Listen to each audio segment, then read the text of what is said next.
This is the DJI Power 1000, and the thing that won me over right away is how fast it bounces back from empty.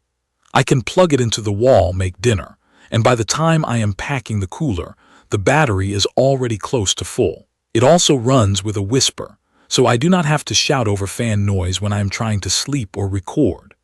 I would call this a compact home and travel backup power station for people who care more about dependable output and quiet operation than having a massive grid of ports and flashy phone controls. If you camp, take road trips, shoot video away from outlets, or want a small safety net for outages that can actually handle real appliances, that is who this is for.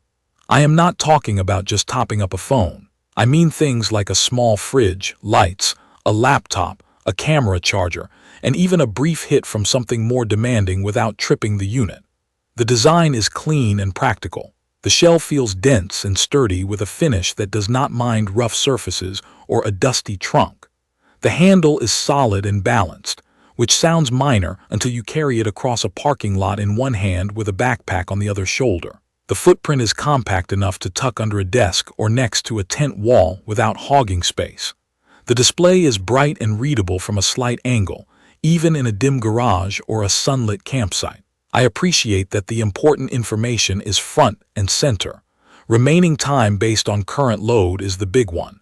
I do not have to do mental math when something kicks on. There are 2 alternating current outlets, 2 universal serial bus Type-C ports, and 2 universal serial bus Type-A ports. That is it. Fewer total outputs than some competitors, which actually forces me to be intentional about what I plug in. On busy shoot days, that meant deciding what really needed high-speed charging and what could wait. It is a small limitation that keeps clutter down and makes cable management easier. Setup is exactly how you hope a power station works. I pulled it out of the box, charged it, and started plugging things in. No registration, no application, no pairing. The buttons are clear. The alternating current section has its own switch with a firm click, and the same goes for direct current. The charging modes are simple to toggle. There is a standard mode that is easier on the cells and a fast mode for when you just need juice now. In fast mode, I consistently saw the battery move from empty to around 80% in roughly 50 minutes, and full in a little over an hour. That matters when I am packing for a last-minute overnight or when power flickers back on after a storm, and I want to top it off quickly. Performance is where this unit earns its size. The capacity sits at a bit over 1,000 watt-hours, which in real terms means I can run a small compressor fridge through the evening, keep lights on, and charge a laptop and camera batteries without babysitting the screen. The inverter holds a steady 2,200 watts and can handle short peaks up to around 2,600 watts.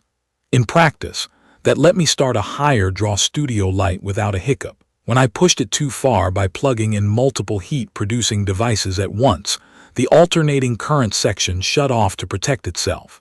One press brought it back. That fail-safe response is how I want a power station to behave when I make a bad decision at 2 in the morning.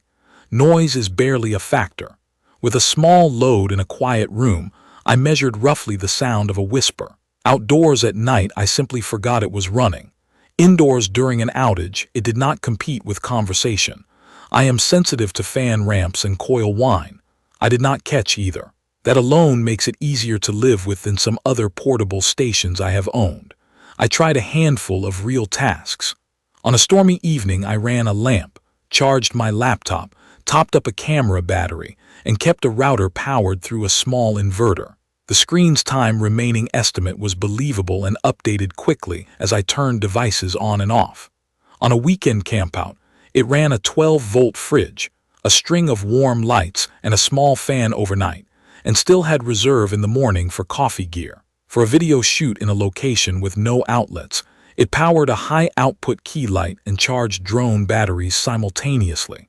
I kept an eye on the draw, and it stayed within a safe margin the whole time. When I swapped to an even brighter light for a few takes, it spiked briefly and then settled, which matched the surge specification. Solar input is flexible, but there is a catch. Out of the box, connecting a pair of 200-watt panels worked smoothly and gave me a practical 400 watts on a clear midday. That is enough to meaningfully refill during a long lunch break or keep up with a fridge and light load while the sun is strong. If you want to chase the upper limit, the station can accept up to 800 watts, but you need an additional adapter and more panels. That setup is great for a semi-permanent base camp or a van build, but for quick weekend trips, I stayed with the simple 2-panel setup and never felt short on power. One realistic tip from using it in the field: treat panel positioning like a habit. A small adjustment every hour kept input higher and saved me from wasting precious sun. One specific use case that really sold me was a home outage that stretched from early evening into the night. I set the station on a low shelf, plugged in a small fridge, a modem and router through a compact inverter, and a table lamp. The display projected enough time for me to relax, cook on a gas stove, and keep the kids' tablets topped up. When grid power came back briefly, I switched the unit to fast charging and grabbed nearly 80% before the power tripped again. That fast refill turned a stressful evening into a predictable routine. I did not hover over the station. I just checked the screen, made a quick decision, and went on with my night. There are a few smart touches that improve day-to-day life. The layout of the ports keeps bulky alternating current bricks from crowding the universal serial bus ports. The handle angle makes it easy to set down gently instead of thudding onto the floor. The casing feels robust and is described as flame-resistant, and it shrugged off a couple of clumsy trunk slides and a muddy campsite without any drama. The battery chemistry is lithium iron phosphate, which is the long-life option I prefer for gear that will be cycled a lot.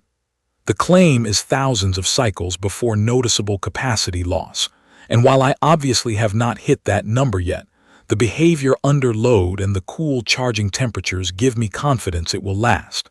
There are also some trade-offs that might matter to you. There is no wireless application control, no Bluetooth, no wireless internet dashboard. After years of using drones, cameras, and microphones where the company's application is a big part of the experience, it felt a little odd at first. In the end, I did not miss it because the on-unit interface is simple, but if you like watching watts flow on your phone from the couch, this is not that. The port selection is minimalist.